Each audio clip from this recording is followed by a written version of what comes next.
What is welding?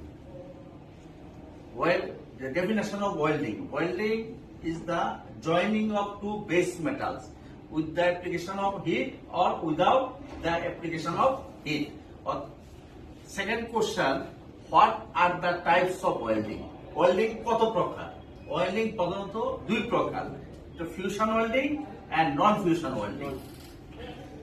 Which gases used in welding? মানে welding কাজের সময় কি কি গ্যাস ব্যবহার করা হয়ে থাকে? সেই গ্যাসগুলো হচ্ছে কি gas? Argon gas, helium gas, তারপর কার্বন ডাইঅক্সাইড গ্যাস। এই সবগুলো হচ্ছে ইনার্ট গ্যাস, মানে নিষ্ক্রিয় গ্যাস, যে গ্যাস অন্য কোনো গ্যাসের সঙ্গে বিক্রিয়া করতে পারে না, সেগুলো হচ্ছে inert gas. Number 4, explain E7018